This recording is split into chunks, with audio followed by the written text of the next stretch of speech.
வணக்கம். ஜூலை 8, 2025 தமிழ்நாட்டோட சில முக்கியமான செய்திகளை இன்னைக்கு கொஞ்சம் ஆழமா பார்க்கலான்னு இருக்கோம். ஆமா, சில சுவாரஸ்யமான விஷயங்கள் இருக்கு. ஒரு பக்கம் நல்ல முன்னேற்றங்கள் தெரியுது, ஆனா மறுபக்கம் சில சவால்களோ இருக்கிற மாதிரி. இதை கொஞ்சம் விரிவா பார்ப்போமா? கண்டிப்பா. நம்ம கிட்ட இன்னைக்கு மருத்துவத்துறை கண்டுபிடிப்பு, ஒரு விபத்து செய்தி, அப்புறம் உள்கட்டமைப்பு, சமூக அக்கறைன்னு பல விஷயங்கள் இருக்கு. ஆமா, தனித்தனியா பார்க்கறத விட இதுக்கெல்லாம் நடுவுல இருக்கிற தொடர்பு என்ன, முரண்பாடுகள் என்னன்னு பார்க்கறது தான் முக்கியம்னு நினைக்கிறேன். சரி, முதல்ல சுகாதாரத்துறைக்கு போவோம்.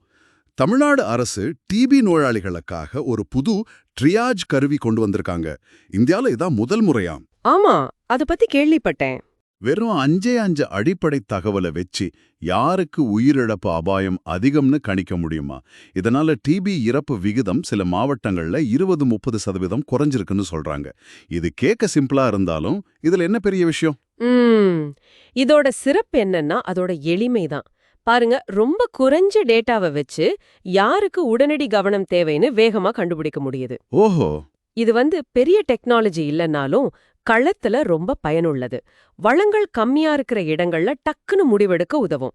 இது மற்ற மாநிலங்களுக்கு மட்டும் இல்ல, வளரும் நாடுகளுக்கு கூட ஒரு நல்ல மாடலா இருக்கும்னு நினைக்கிறேன். அப்போ இது ஒரு நல்ல விஷயம். சரி, இதே மாதிரி இன்னொரு சுகாதார செய்தி.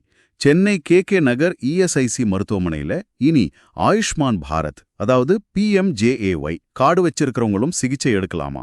ஆமா ஆமா. அது மட்டும் இல்ல, 1000 பெட்டு புதுசா முதுநிலை மருத்துவ சீட்ஸ் ஸ்ரீபெரும்புதூர்ல புது ஹாஸ்பிட்டல்னு விரிவாக்கமும் பண்றாங்களாம். இந்த PMJA இணைப்புனால சாமானிய மக்களுக்கு என்ன வித்தியாசம் வரும்னு நினைக்கிறீங்க? இது அரசு நலத்திட்டங்களோட பலனை இன்னும் நிறைய பேருக்கு கொண்டு சேர்க்கும் முயற்சி. இஎஸ்ஐசி பொதுவா தொழிலாளர்களுக்கானது. ஆனா இப்போ PMJA சேர்றதால தகுதி உள்ள வேற சிலரும் அங்க நல்ல சிகிச்சை பெற முடியும். சரி. பெரிய நகரங்கள்ல நல்ல மருத்துவ வசதி எல்லாருக்கும் கிடைக்கிறதில்ல. இந்த விரிவாக்கம், இணைப்பு எல்லாமே அரசு மருத்துவமனைகளோட சுமைய குறைக்கும், அதே நேரம் தரமான சிகிச்சையை இன்னும் பரவலாக்கும். இது ஒரு நல்ல ஒருங்கிணைப்பு தான். சரிதான். ஒரு பக்கம் இப்படி உயிர்காக்கும் கருவிகள், மருத்துவ விரிவாக்கம்னு நல்ல செய்திகள் இருக்கு. ஆனா அதே நேரம் இன்னொரு புள்ளி விவரம் கொஞ்சம் யோசிக்க வைக்குது. என்ன விஷயம்? நம்ம மாநில புள்ளி மாணவர்கள்ல சுமார் 14-15% பேர் ஊட்டச்சத்து குறைபாட்டால பாதிக்கப்பட்டிருக்கிறாங்களாம். கல்வித்துறையோட ஆய்வுல தெரிய வந்திருக்கு. இது கொஞ்சம் கவலையான விஷயம்லாம். ஆமா, ஒரு பக்கம் ஹைடெக் மருத்துவம், மறுபக்கம் குழந்தைகளோட அடிப்படை ஆரோக்கியத்துல இப்படி ஒரு சிக்கல். இந்த முரண்பாட்டை எப்படி பாக்குறீங்க? இதுதான் நம்ம கவனிக்க வேண்டிய முக்கியமான புள்ளிங்க. டெக்னாலஜி, நிர்வாகத் திறமை மூலமா சில பிரச்சனைகளை தீர்க்க முடியுது.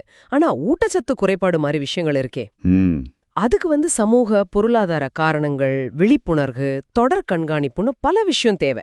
பெரிய மருத்துவமனைகள் கட்டுறது மட்டும் போதாது.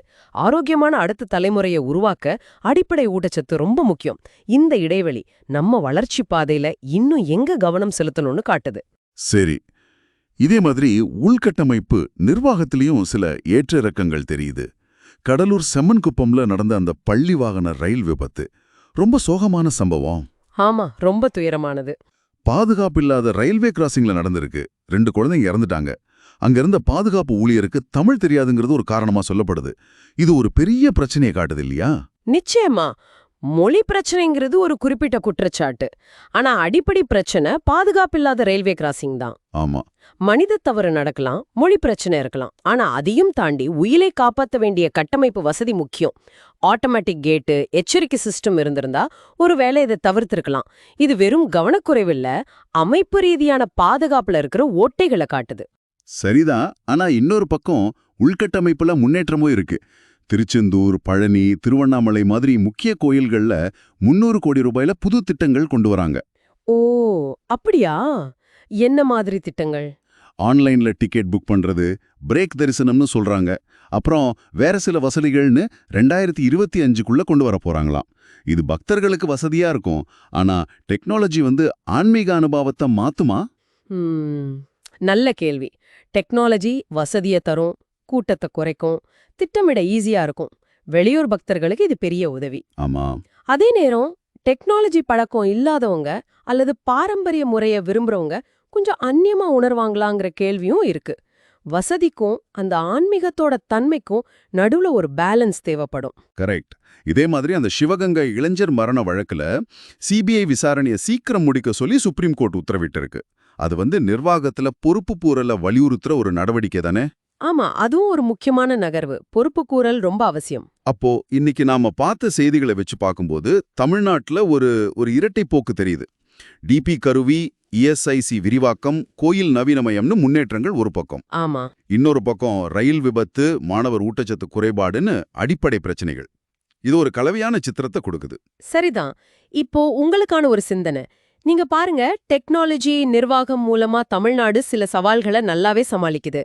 ஆனா அதே நேரம் பாதுகாப்பு, அடிப்படை தேவைகள் மாதிரி விஷயங்கள்ல இன்னும் பெரிய இடைவெளிகள் இருக்கு. ஆமா.